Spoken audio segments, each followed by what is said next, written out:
Hello everyone, it's Attacker72 here, and for today. So last year of late 2024, Dragon Ball Sparking Zero was considered one of the most hyped anime fighting games of that year. And after basically a few years of really bad anime fighting games, when you've got titles like these, it's no doubt that Sparking Zero was considered one of the most hyped and the one that would likely save anime video game fighting games. And really, it kind of went like that way for a good while. After all, Sparking Zero was the first ever title since Budokai Tenkaichi 3 in this franchise, and that title came out in like what, 2007? That's like over a decade ago, and that took place either during the Wii era and also the PS2 and PS3 era as well. So it's no doubt that Sparking Zero is really hyped during that time, but nowadays it's like May of 2025 right now, and I haven't really heard much of this game for a good bit. There has been some praises of Sparking Zero, but there has also been some negatives and some flaws that has been pointed out. And yes, while we did get the recent Daima DLC, the second pack of the Season Pass, it's clear that the hype kind of died down after a while. And there's been a couple videos talking about this game's downfall, more so in a positive light, while some on Twitter have been stating that this game truly fell off in the worst way possible, which is kind of strange. How did the most hyped anime game that came out during the late years of last year kind of went from hype all the way to a game that rarely anybody tends to care about? So in this video, I just kind of want to be going through all of that from the beginning all the way to the end, and really how could they likely fix this in the future, and you know, the future of Sparking Zero in general. So I hope you guys enjoy this, and let's kind of get started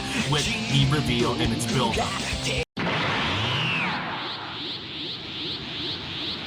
So first up was when the game was revealed. When it was unveiled to the world in like around 2023, a lot of fans were absolutely hyped and like out of their minds. After all, this was the first ever Budokai Tenkaichi installment since the last title in 2007, over a decade ago. And compared to another game that was announced during that same year, being Storm Connections, which had very mixed reception from just its first trailer, Sparking Zero was just a different case because the game looked absolutely great, and many were really speculating on whether or not this is supposed to be a take on Dragon Ball Super or Dragon Ball Z, or probably having some elements of Dragon Ball Original. It's just so hyped, and the hype was absolutely unmatched for what it really is.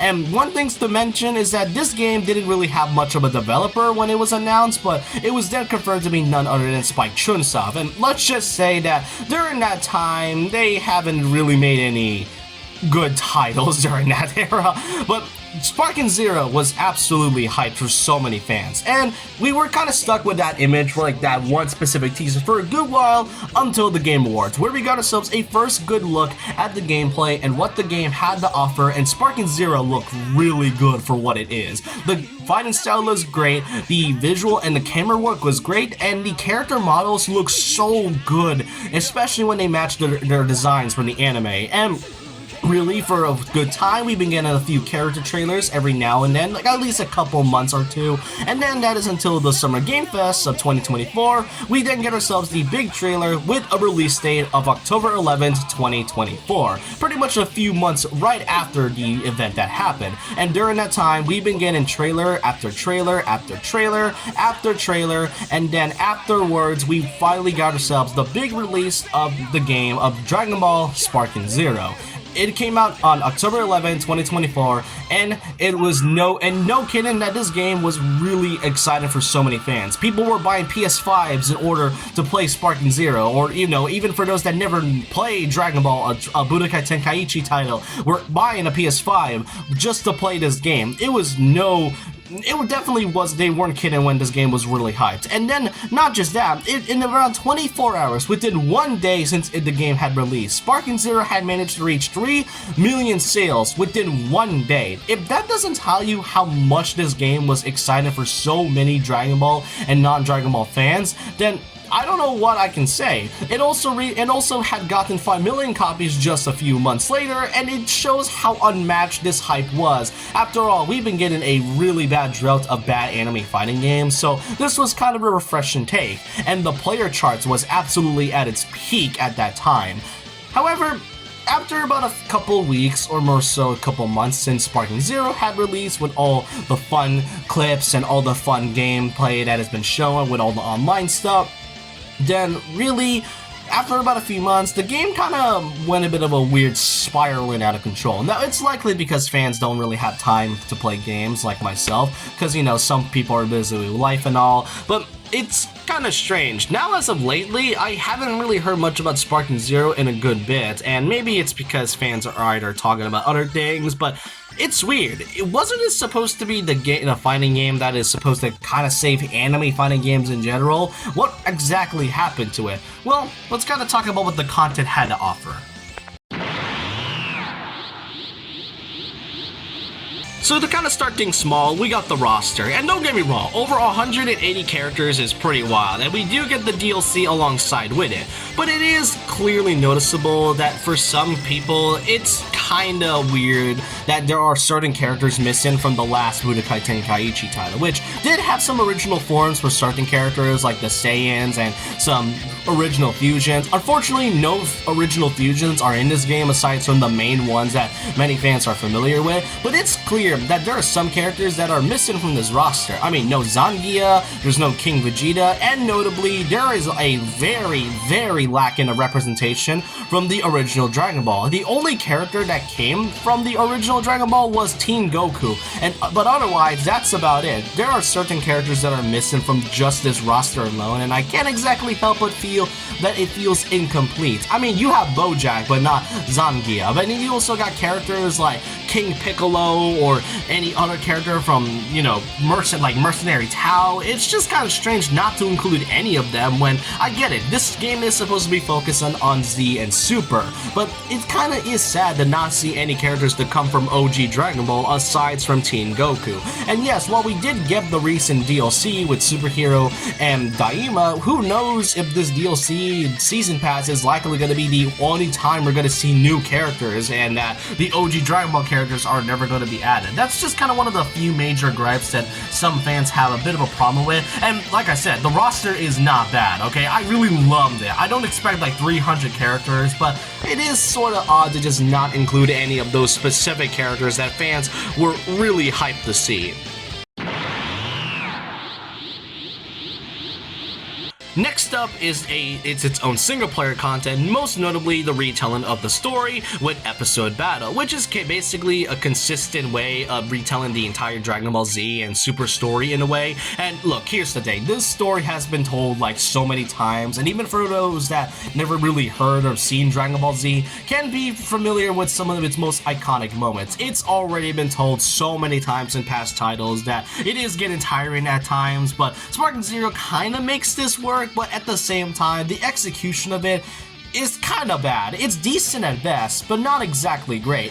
Episode Battle has characters with their own sagas, like Goku, Vegeta, Trunks, you know, some of the most notable ones, but then there's also characters like Goku Black and Jiren, which I will get into pretty later on, and the way they retold the story is kind of weird. I mean, you mostly got the in-game cutscenes with really cool voice acting provided by the actual dubbed actors, and, you know, for those that want to play the game either in English or Japanese, that's your choice, but the retelling of this, you got like in-game cutscenes, and then after like a few seconds, they just kind of go into slideshows with some voice acting thrown into there every now and then, and I really am not a fan of this format. There's also like this map which just kind of goes into a straightforward part of the story, and yeah, there are moments where I kind of feel like that they either don't know how to retell the story, or the fact that they just kind of didn't have the budget enough to kind of make this story work in a way. I get it, it's been retold so many times, but compared to the past titles, it is weird for this story to kind of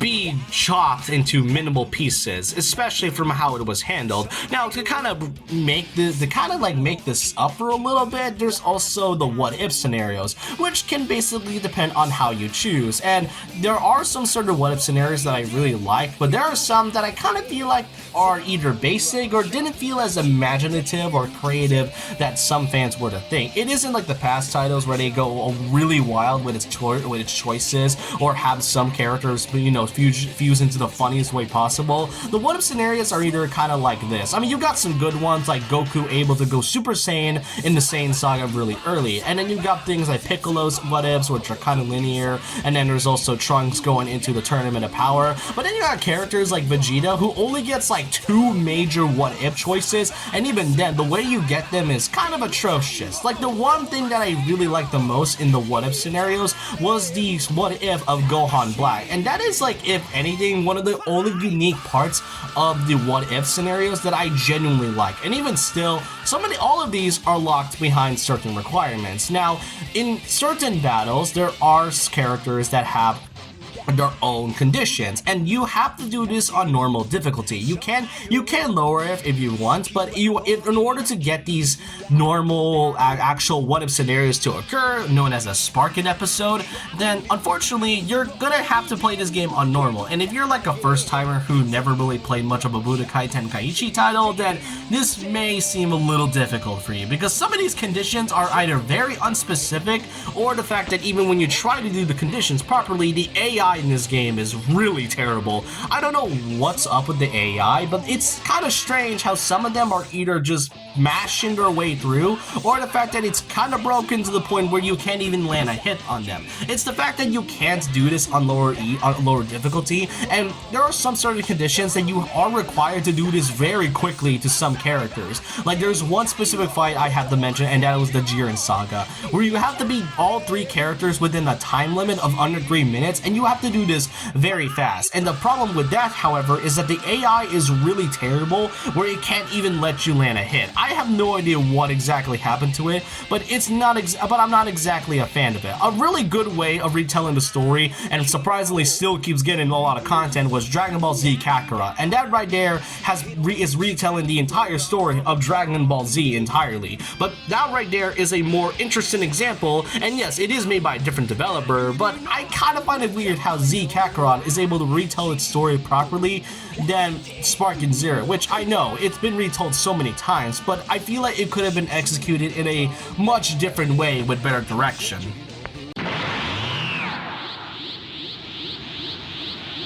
And now for the rest of the content. Once you've basically beaten the story mode and seemingly gotten every character, which you can do by leveling up your game all the way to level 20, then that's about it. I mean, the rest of the content after you've beaten story mode is kind of limited once you've beaten it, and that's kind of strange to think about, because, I mean, yes, there are some other things you can do. You got custom battle mode, which is essentially just a way of customizing your own personal fights and strengths, but personally, I don't really use it that much because I'm not that much of a creative person when it comes to making their own personal stuff onto games that has a custom mode, but otherwise, it is kind of mad to me since I don't go there that often. There's also online, which I don't know the PlayStation Plus, so I'm not really familiar with the online. There are some cool things from what I've seen, but I hear that the netcode isn't exactly great, and there are some online tournaments, which is nice. Then there's also the lack of stages. That's like another thing that a lot of fans tend to point out, and that's the fact that this game